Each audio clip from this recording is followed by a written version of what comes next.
আনির Chowdhury policy adviser, তেনার মতে জাতীয় বিশ্ববিদ্যালয় বহুল প্রচলিত একটি শিক্ষিত মানব সম্পদ তৈরির কারখানা, যে বিশ্ববিদ্যালয় থেকে সহজে আর সস্তায় পাওয়া যাচ্ছে উচ্চতর ডিগ্রি। তবে কথা হচ্ছে এই বিশ্ববিদ্যালয়ে এই সার্টিফিকেট একটি শিক্ষার্থীকে কতটুকু দক্ষ মানব সম্পদ তৈরিতে সহযোগিতা করতে পেরেছে সেটাই চিন্তার বিষয়।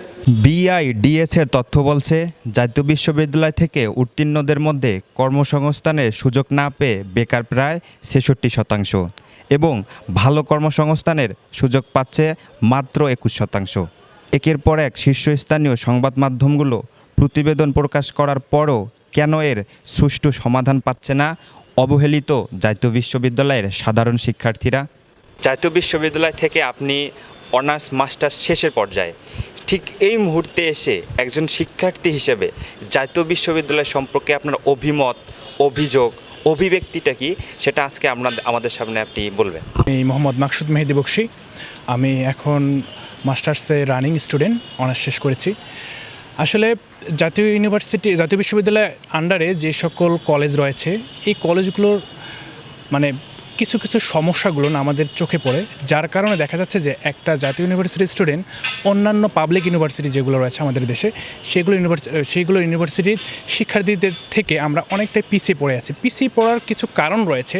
আমি যদি এই কারণগুলো আপনাকে বলি, সেক্ষেত্রে দেখবেন যে আমাদের ডিপার্টমেন্টের যে পর্যাপ্ত শিক্ষক লাগে, এই শিক্ষক আমাদের যথেষ্ট পরিমাণ সংকট রয়েছে, এবং সেই সাথে রয়েছে ল্যাবের সংকট রয়েছে, যথেষ্ট পরিমাণ ইকুইপমেন্ট আমাদের নেই। আর আরেকটা মজার ব্যাপার হচ্ছে যে আমরা আমাদের কোর্সটা সাধারণত 4 বছরের, কিন্তু এই কোর্সগুলো সেশন জটের কারণে দেখা যাচ্ছে যে 6 বছর, 7 বছর কিংবা এরও বেশি সময় লেগে যাচ্ছে। ফলে হচ্ছে কি, একটা বিশাল সংখ্যক আমাদের বেকারত্বের সমস্যার সৃষ্টি হয়ে যাচ্ছে। আর আরেকটা ব্যাপার হচ্ছে যে যখন আপনি 4 বছরের কোর্স যখন 6 বছর কিংবা 7 বছর শেষ করবেন, সেক্ষেত্রে আপনি চাকরির বয়স সীমাটা অনেকাংশেই কমে আসতেছে। এর ফলে হচ্ছে কি, একটা বিশাল সংখ্যক শিক্ষার্থী যারা বেকারত্বের সমস্যায় ভুগতেছে। এই সমস্যাগুলো থেকে উত্তোলন করতে জাতীয় বিশ্ববিদ্যালয়কে আপনি কোনো মেসেজ দিয়ে চাচ্ছেন কিনা? দেশ যেহেতু আমাদের সংস্কার হচ্ছে, সুতরাং জাতীয় ইউনিভার্সিটির আন্ডারে যে সকল প্রতিষ্ঠান রয়েছে, যে সকল কলেজ রয়েছে, সেগুলোকেও ঢেলে সাজানো উচিত। সংশ্লিষ্ট যারা কর্তৃপক্ষ রয়েছে, তাদের প্রতি আমি অবশ্যই এই বিষয়ে দৃষ্টি আকর্ষণ করতে চাই যে তারা যেন জাতীয় ইউনিভার্সিটির যে কার্যক্রমগুলো রয়েছে এবং কার্যবিধি রয়েছে, সেগুলোতে সংস্কার নিয়ে আসেন। ধন্যবাদ। আমি মোহাম্মদ বাসুদ আলী, অনার্স ফাইনালের পরীক্ষা দিলাম, এখন ফল প্রকাশের অপেক্ষায় আছি।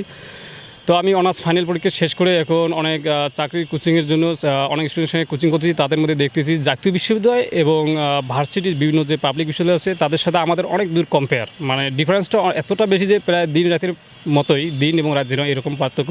আমাদের মধ্যে যে একটা বৈষম্য আছে, তার মধ্যে প্রধান হচ্ছে যেহেতু জাতীয় বিশ্ববিদ্যালয় বলা চলে এক ধরনের গরিবের বিশ্ববিদ্যালয়, কেননা বাংলাদেশ একটা কৃষিপ্রধান এবং দরিদ্র দেশ। আর এই দেশের প্রায় 100 মধ্যে 60% গরিব শিক্ষার্থীরা এই জাতীয় বিষয়ে পড়ে। আর সরকার যদি এই জাতীয় বিশ্ববিদ্যালয়কে মানে এই দেশকে যদি এগিয়ে নিতে চায়, মূলত শিক্ষাই জাতির মেরুদণ্ড। একটা শিক্ষা যখন কোনো দেশের শিক্ষা যতই উন্নত হবে, সে দেশ তত উন্নতি হবে। তো শিক্ষায় যদি পিছিয়ে থাকে, তো অবশ্যই বাংলাদেশ কখনো এগিয়ে যেতে পারবে না। তার মধ্যে জাতীয় বিশ্ববিদ্যালয় সবচেয়ে, যেহেতু স্টুডেন্ট বেশি, তো এই জাতীয় বিশ্ববিদ্যালয়কে আমাদের আগে মানে বিশ্ববিদ্যালয়ের সঙ্গে সঙ্গে এটাকে সমান চোখে দেখে এবং বিশ্বের সঙ্গে তাল মিলিয়ে নিয়ে যেতে, তবেই আমরা এগিয়ে যেতে পারবো। 2024-এর স্বাধীনতা যখন আমরা অর্জন করেছি, দেশ যখন নতুন করে সংস্কার চলছে, ঠিক এই মুহূর্তে সংস্করণের একটু ছোঁয়া যেন জাতীয় বিশ্ববিদ্যালয়ের উপরেও পড়ে, এমনটাই দাবি করেছে জাতীয় বিশ্ববিদ্যালয়ের সাধারণ শিক্ষার্থীরা। জাতীয় বিশ্ববিদ্যালয়ে শিক্ষার মান ও শিক্ষকদের যথাযথ সুযোগ সুবিধা নিয়ে কথা বলবো কুড়িগ্রাম জেলার অন্যতম শিক্ষা প্রতিষ্ঠান কুড়িগ্রাম সরকারি কলেজের অধ্যক্ষ মহোদয়ের সাথে। দেশের সংখ্যাগরিষ্ঠ শিক্ষার্থী জাতীয় বিশ্ববিদ্যালয় অধিভুক্ত বিভিন্ন কলেজে বর্তমানে স্নাতক এবং স্নাতকোত্তর পর্যায়ে পড়াশোনা করছে, এবং আমাদের এই কলেজটিও জাতীয় বিশ্ববিদ্যালয়ের অধীনে। আমরা এই কলেজের শিক্ষার্থীদেরকে পড়াশোনার মান উন্নয়নে আমরা চেষ্টা করছি, এবং আমরা আশা করছি যে শিক্ষার্থীরা পড়াশোনার প্রতি আরও যদি নিষ্ঠাবান হয় এবং বিশেষ করে কলেজের ক্লাসগুলোতে যদি তারা সঠিকভাবে উপস্থিত হয় এবং আমাদের যে লাইব্রেরি আছে এই লাইব্রেরিটির যদি সার্থক ব্যবহার হয় তাহলে শিক্ষার্থীরা ফলাফলে আরও ভালো করবে এবং জাতীয় বিশ্ববিদ্যালয় থেকে চাকরি প্রাপ্তির যেটি হার সেটি অন্যান্য বিশ্ববিদ্যালয়ের সমপর্যায়ে যাবে।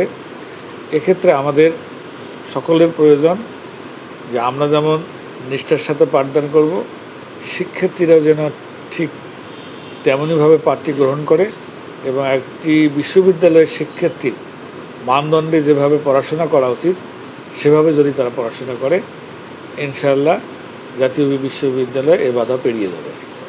আমি এই বক্তব্যের সাথে সবিনয়ে দ্বিমত পোষণ করছি, কারণ আমার এই কলেজ থেকে জাতীয় বিশ্ববিদ্যালয় থেকে পাশ করার পরে বিসিএস শিক্ষা ক্যাডার এখানে বর্তমানে 2 জন শিক্ষক কর্মরত আছে এবং তারা সহকারী অধ্যাপক পর্যায়ে, এবং প্রতি বছর আমাদের শিক্ষার্থীরাও বিভিন্ন সেক্টরে চাকরি লাভ করতেছে, যদিও সেটি সংখ্যায় অনেক বেশি নয়, তারপরে আমি মনে করি যে তারা পিছিয়ে নেই, তারাও গুটি গুটি পা করে এগোচ্ছে এবং আরেকটু সময়ের ব্যবধানে তারা আরও ভালো করবে।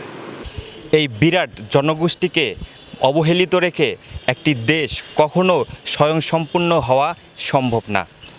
দেশের শীর্ষস্থানীয় সংবাদ মাধ্যমগুলো যখন একটির পর একটি প্রতিবেদন করে ভাবসা গন্ধ ছড়াচ্ছে, ঠিক সেই সময়ে তৃণমূলের প্রতিবেদন কতটুকু সাড়া ফেলবে আমার অজানা।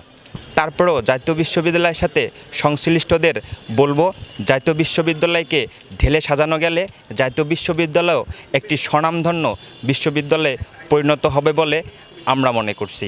ছবি আলম, তৃণমূল।